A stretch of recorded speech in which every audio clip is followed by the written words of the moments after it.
नमस्कार, स्वागत है आप सभी का डीडी न्यूज के इस खास बुलेटिन एक्सप्रेस 100 में, जहां हम आपके लिए लेकर आते हैं राजनीति, मनोरंजन, देश, दुनिया, खेल और व्यापार जगत की सभी बड़ी खबरों को एक्सप्रेस यानी फटाफट अंदाज में। मैं हूं चंद्रशेखर जोशी और आइए अब शुरू करते हैं तेज खबरों का सिलसिला। राष्ट्रपति द्रौपदी मुर्मू ने आज राष्ट्रपति भवन में नर्सिंग पेशेवरों को वर्ष 2022 और 2023 के लिए राष्ट्रीय फ्लोरेंस नाइटिंगेल पुरस्कार प्रदान किए। समाज में उल्लेखनीय सेवा देने वाली नर्सों और नर्सिंग पेशेवरों को यह सम्मान दिया जाता है। अमेरिका दौरे पर प्रधानमंत्री नरेंद्र मोदी ने आज वॉशिंगटन डीसी में अमेरिकी राष्ट्रपति जो बाइडेन से व्हाइट हाउस में मुलाकात की। दोनों नेताओं के बीच आज द्विपक्षीय वार्ता होगी। पीएम मोदी अमेरिकी संसद को भी संबोधित करेंगे। प्रधानमंत्री नरेंद्र मोदी ने अमेरिका की first lady doctor Jill Biden को प्रयोगशाला में विकसित 7.5 कैरेट का ग्रीन डायमंड उपहार में दिया है। पीएम नरेंद्र मोदी ने अमेरिकी राष्ट्रपति जो बाइडेन को एक विशेष चंदन का डिब्बा भेंट किया, जिसे जयपुर के एक मास्टर शिल्पकार ने तैयार किया है।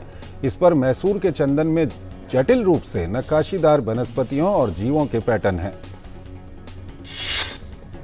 व्हाइट हाउस के अनुसार आधिकारिक उपहार के रूप में अमेरिकी राष्ट्रपति जो बाइडेन और प्रथम महिला जिल बाइडेन पीएम मोदी को 20वीं सदी की शुरुआत की एक हस्तनिर्मित प्राचीन अमेरिकी पुस्तक गैली भेंट कर चुके हैं।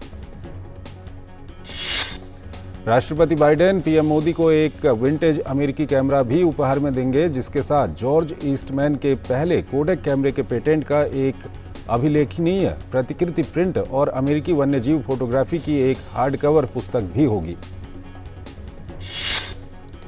आज राष्ट्रपति जो बाइडेन और अमेरिकी प्रथम महिला जिल बाइडेन ने पीएम मोदी के लिए डिनर का आयोजन किया है। पीएम मोदी से मुलाकात के बाद जिल बाइडेन ने ये जानकारी साझा की। अमेरिका की प्रथम महिला जिल बाइडेन प्रधानमंत्री नरेंद्र मोदी को collected poems of Robert Frost की हस्ताक्षरित प्रथम संस्करण प्रति उपहार में देंगी। इससे पहले अमेरिका की राजकीय यात्रा पर प्रधानमंत्री मोदी का वॉशिंगटन डीसी में एयरपोर्ट जॉइंट बेस एंड्रयूज पर औपचारिक रूप से स्वागत किया गया। पीएम को गार्ड ऑफ ऑनर दिया गया। प्रधानमंत्री नरेंद्र मोदी ने वॉशिंगटन डीसी के अलेक्जेंड्रिया में स्थित नेशनल साइंस फाउंडेशन के एक कार्यक्रम में शिरकत की। कार्यक्रम में अमेरिका की प्रथम महिला नागरिक डॉक्टर जिल बाइडेन भी मौजूद रहीं। अमेरिका में वर्जीनिया के अलेक्जेंड्रिया में नेशनल साइंस फाउंडेशन में प्रधानमंत्री नरेंद्र मोदी ने कहा कि वो भारत और अमेरिका के बीच शिक्षा और रिसर्च में आपसी सहयोग के लिए वो कुछ विचार साझा करना चाहते हैं। पीएम मोदी ने कहा कि साझा प्रयास में जरूरी है कि सरकार, उद्योग, एकेडेमिया, शिक्षक और छात्र सभी को शामिल किया जाए। India America teacher exchange program के बारे में भी हम सोच सकते हैं। नेशनल साइंस फाउंडेशन के कार्यक्रम में पीएम मोदी ने जोर दिया कि आने वाली पीढ़ियों के बेहतर भविष्य के लिए शिक्षा, कौशल और नवोन्मेष जरूरी हैं। नेशनल साइंस फाउंडेशन में प्रधानमंत्री ने कहा कि भारत में नेशनल एजुकेशन पॉलिसी में शिक्षा और स्किलिंग को बढ़ावा दिया गया है। बच्चों को कई तरह के इनोवेशन करने के लिए स्कूलों में 10,000 अटल टिंकरिंग लैब्स बनाए गए हैं। पीएम मोदी ने कहा कि हमारा लक्ष्य इस तकनीकी दशक डेकेड बनाने का है। आज भारत अमेरिका को ग्रोथ की गति बनाए रखने के लिए एक पाइपलाइन ऑफ टैलेंट की भी जरूरत है। पीएम ने कहा कि जहां एक ओर अमेरिका के पास उच्च कोटि के शिक्षण संस्थान और तकनीक है, तो वहीं भारत के पास विश्व की सबसे बड़ी युवा फैक्ट्री है। उन्हें विश्वास है कि भारत और अमेरिका की साझेदारी सस्टेनेबल और इंक्लूसिव ग्लोबल ग्रोथ का इंजन साबित होगी। पीएम ने कहा कि स्किल इंडिया मिशन के तहत भारत में आर्टिफिशियल इंटेलिजेंस, ब्लॉकचेन, ड्रोन समेत अब तक कई अन्य क्षेत्रों में 50 मिलियन लोगों को स्किल किया गया है। अमेरिका दौरे पर प्रधानमंत्री ने कहा कि भारत अमेरिका को मिलकर अलग अलग विषयों पर हैकाथॉन भी करना चाहिए, ताकि आज की कई समस्याओं के समाधान भी मिल सके। पीएम मोदी ने इच्छा जताई कि भारत और अमेरिका के बीच स्टूडेंट एक्सचेंज प्रोग्राम हो। इसके तहत अमेरिका से भी बच्चे भारत आएं और भारत को देखें और जानें। नेशनल साइंस फाउंडेशन में अमेरिका की प्रथम महिला जिल बाइडेन ने अमेरिका में प्रधानमंत्री मोदी का स्वागत किया। कहा कि हम दुनिया के सबसे पुराने और सबसे बड़े लोकतंत्र को साथ ला रहे हैं। जिल बाइडेन ने कहा कि दोनों देशों के रिश्ते सिर्फ सरकारों के बीच नहीं हैं, बल्कि परिवारों और दोनों देशों के बीच दोस्ती का जश्न मना रहे हैं।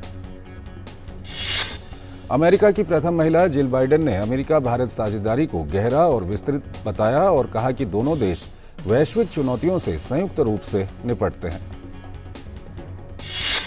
जिल बाइडेन ने कहा कि शिक्षा एक ऐसा मुद्दा है जो प्रधानमंत्री मोदी और उनके दिल के करीब है। पीएम मोदी विशेष रूप से लड़कियों की शिक्षा को बढ़ावा दे रहे हैं ताकि वो आधुनिक कार्यबल के लिए पर्याप्त शिक्षा प्राप्त कर सकें। अमेरिका की राष्ट्रीय सुरक्षा परिषद के समन्वयक जॉन किर्बी ने कहा है कि पीएम मोदी और बाइडेन रक्षा सहयोग, साइबर, अंतरिक्ष, लचीली आपूर्ति श्रृंखला, जलवायु परिवर्तन के साथ साथ द्विपक्षीय संबंधों को बेहतर बनाने पर बातचीत करेंगे। वॉशिंगटन में प्रधानमंत्री ने भारतीय अमेरिकी सीईओ संजय मेहरोत्रा से मुलाकात की। पीएम ने इस मुलाकात के दौरान भारत में सेमीकंडक्टर निर्माण के लिए माइक्रोन टेक को आमंत्रित भी किया।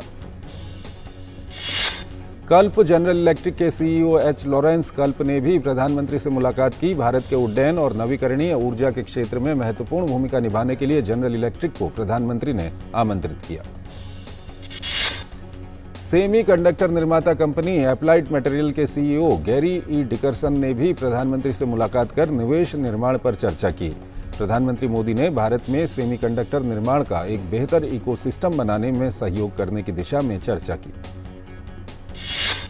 पुणे में G20 देशों के शिक्षा मंत्रियों की बैठक के दौरान प्रधानमंत्री नरेंद्र मोदी ने अपने वीडियो संदेश में कहा कि शिक्षा केवल रोजगार का ही माध्यम नहीं है, बल्कि उसके द्वारा समाज भी उन्नत होता है। प्रधानमंत्री ने अपने संदेश में स्वयं पोर्टल की सराहना की। कहा कि ये प्लेटफॉर्म कक्षा 9 से लेकर पोस्ट ग्रेजुएशन तक किसी भी समय, किसी भी स्थान पर किसी को भी एक्सेस करने के लिए सभी पाठ्यक्रमों की सुविधा प्रदान करता है।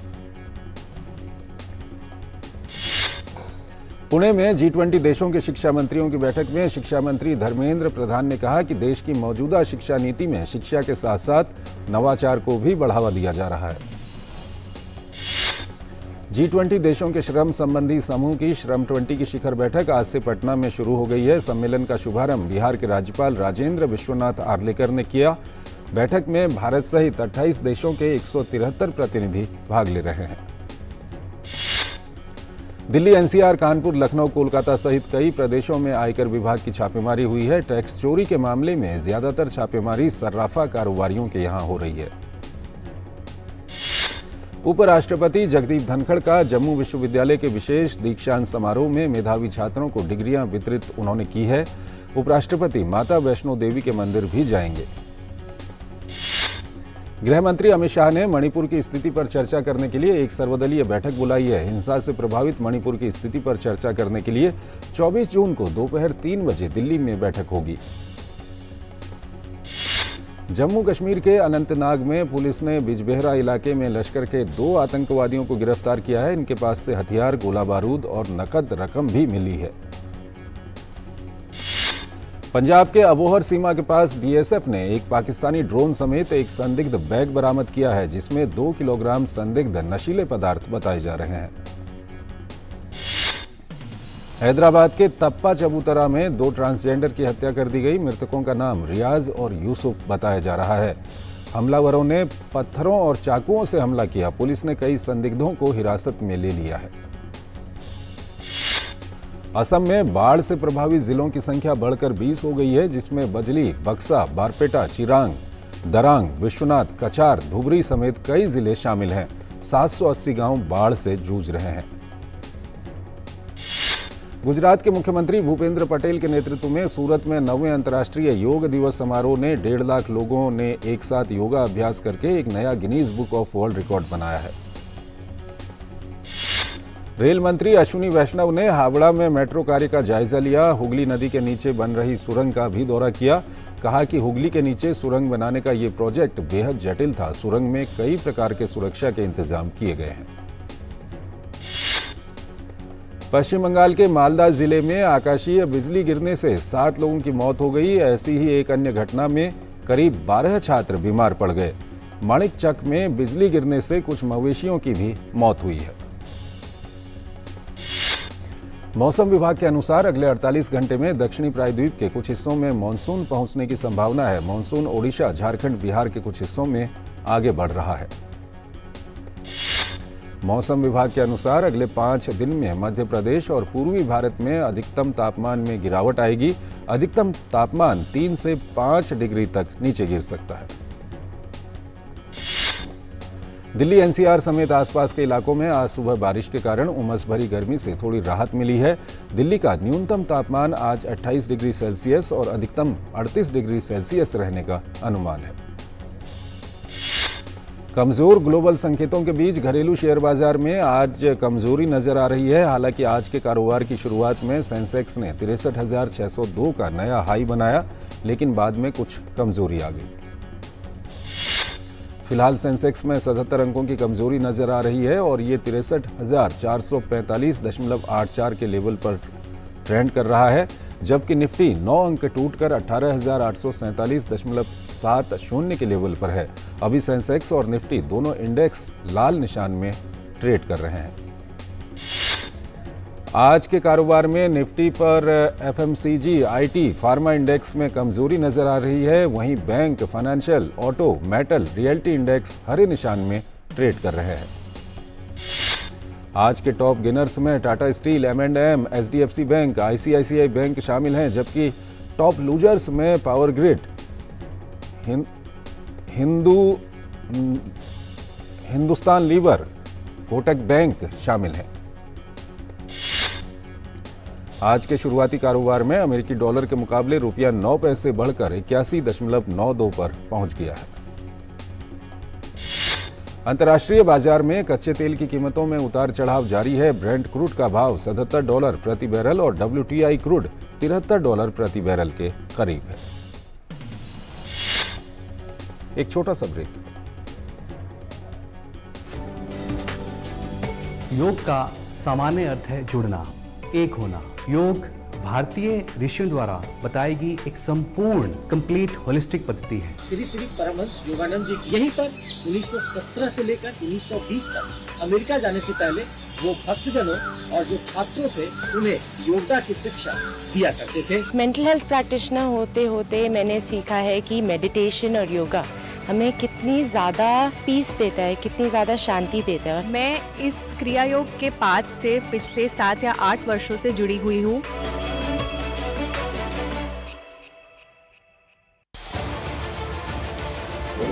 उत्तर से दक्षिण तक, पूर्व से पश्चिम तक, देश हो या दुनिया की खबर है तो पड़ताल जरूरी है। देखिए हमारे साथ मेरे पीछे भारत की सबसे एजेंडा भारत का है और किस तरह से एक नई शुरुआत इस वक्त लोगों को अगर स्वरोजगार से आपने तो इसमें सोमवार से शुक्रवार दोपहर 3 बजे सिर्फ डीडी न्यूज पर। स्वागत है आपका ब्रेक के बाद और आइए अब खबरों के सिलसिले को और आगे बढ़ाते हैं। इंडियन ऑयल की वेबसाइट के मुताबिक गुरुवार को दिल्ली में पेट्रोल 96.72 रुपये और डीजल 89.62 रुपये प्रति लीटर है। आज के कारोबार में प्रमुख एशियाई बाजारों में बिकवाली देखने को मिल रही है। SGX निफ्टी में 0.20% गिरावट है तो निक्के 225 में फ्लैट ट्रेड कर रहा है। केंद्र सरकार ने चालू विपणन सत्र 2022-23 में अब तक 8.30 करोड़ टन से अधिक धान की खरीदारी की है। सरकार ने 1.22 करोड़ किसानों को 1 करोड़ 7 लाख रुपए के MSP का भुगतान किया है। रबी विपणन वर्ष 2023-2024 में अब तक गेहूं की खरीद 2 करोड़ 62 लाख टन रही है, जो पिछले साल की कुल खरीद 1 करोड़ 88 लाख टन से कहीं ज्यादा है। चीन के युनचुआन शहर में एक रेस्तरां में बड़ा ब्लास्ट हो गया है। इस धमाके में 31 से ज्यादा लोगों की मौत की खबर है। मौत का यह आंकड़ा और बढ़ सकता है। चीनी मीडिया शिन्हुआ ने घटना की जानकारी देते हुए बताया कि रेस्तरां में अचानक गैस लीक होने की वजह से तेजी के साथ ब्लास्ट हुआ। इस हादसे की खबर मिलते ही बड़ी संख्या में दमकल वाहन घटनास्थल पर पहुंच गए। चीनी प्रशासन का अमला घटनास्थल पर मुस्तैदी के साथ आग बुझाने के काम में जुटा हुआ है। वहीं आग लगने के कारणों की भी विस्तृत जांच की जा रही है। अब तक 38 लोगों को घटनास्थल से रेस्क्यू कर लिया गया है। पेरिस में बुधवार को लेफ्ट बैंक की इमारत में हुए जोरदार धमाके में 30 से अधिक लोग घायल हो गए हैं। पुलिस के अनुसार धमाके के बाद इमारत में आग लग गई, जिससे चारों तरफ धुआं फैल गया। अधिकारियों ने कहा कि बचाव कर्मी 2 लापता लोगों की तलाश कर रहे हैं जिनके मलबे में दबे होने की आशंका है। पेरिस के पुलिस प्रमुख लॉरेंट नूनेज ने बाद में कहा कि आग पर काबू पा लिया गया है। रूस ने बुधवार को यूक्रेन के डोनियास्क शहर पर एक बार फिर मिसाइल से हमला किया। इस मिसाइल हमले में 2 नागरिक घायल हो गए। घटनास्थल में मौजूद पुलिस और एम्बुलेंस ने घायलों को अस्पताल पहुंचाया। ब्रिटेन के प्रधानमंत्री ऋषि सुनक ने बुधवार को यूक्रेन रिकवरी समिट की शुरुआत करते हुए कहा कि रूस को अपने यूरोपीय पड़ोसी को हुए नुकसान की भरपाई करनी होगी। ऋषि सुनक ने कीव के समर्थन में 3 अरब अमेरिकी डॉलर का ऋण देने की भी घोषणा की। सुनक ने यूक्रेन की शालीनता की भी तारीफ की और देश के ऊर्जा ग्रिड को नष्ट करने की कोशिश के लिए रूस पर हमला बोला। मैक्सिको में बुधवार को एक भीषण सड़क हादसे में कम से कम 5 लोगों की मौत हो गई और 14 अन्य घायल हो गए। कई वाहनों के बीच टक्कर होने से यह हादसा हुआ। वाहनों की भिड़ंत के बाद उनमें आग लग गई थी। अमेरिका के विस्कॉन्सिन में सड़क पर आपात लैंडिंग के बाद एक विमान दुर्घटनाग्रस्त हो गया। विमान में सवार 2 लोगों को मामूली चोट आई है। ग्रीस की सबसे बड़ी जेल के कैदियों ने अपनी मधुर धुनों से लोगों को मंत्रमुग्ध कर दिया। दरअसल 7 साल की ट्रेनिंग के बाद वर्ल्ड म्यूजिक डे के मौके पर इन कैदियों ने कार्यक्रम में समा बांध दिया। ग्वाटेमाला के राष्ट्रपति पद के लिए एकमात्र पुरुष उम्मीदवार एडमंड मुलेट को चुनावों से पहले लोगों का खूब समर्थन मिल रहा है। मुलेट सीरिया और हैती शांति सेना में रासायनिक हथियारों पर संयुक्त राष्ट्र निकायों का नेतृत्व कर चुके हैं और EU और अमेरिका में ग्वाटेमाला के राजदूत के रूप में कार्य कर चुके हैं। यूक्रेन के राष्ट्रपति ज़ेलेंस्की ने कहा है कि दक्षिण में उनकी सेनाएं लगातार आगे बढ़ रही हैं, जबकि पूर्व में यूक्रेन की सेनाएं रूस के हमलों का करारा जवाब दे रही हैं। यूक्रेन का कहना है कि लंबे समय से जारी जवाबी हमले के बाद अब तक उसने 8 गांवों पर फिर से नियंत्रण पा लिया है, जिसे वो एक महत्वपूर्ण उपलब्धि के रूप में देख रहा है। रूस के राष्ट्रपति व्लादिमीर पुतिन ने टेलीविजन पर प्रसारित बयानों में कहा है कि यूक्रेन के जवाबी हमले में रूस शांति बरत रहा है। कब्जे वाले वेस्ट बैंक में तुर्मुस अय्या शहर पर हमले के दौरान मारे गए एक फिलिस्तीनी के अंतिम संस्कार में सैकड़ों लोग शामिल हुए। इजरायली सेना ने कहा है कि सेना ने सिर्फ आग बुझाने और झड़पों को रोकने के उद्देश्य से तुर्मुस अय्या में प्रवेश किया था। फिलिस्तीन की एक समाचार एजेंसी ने कहा है कि इजरायली सेना ने बुधवार को 3 फिलिस्तीनियों की हत्या कर दी है। होंडुरास की एक महिला जेल में हुए दंगे में मरने वालों की संख्या बढ़कर 46 हो गई है। हादसे के बाद अब कैदियों के परिवार वाले अपने संबंधी की जानकारी मांग रहे हैं।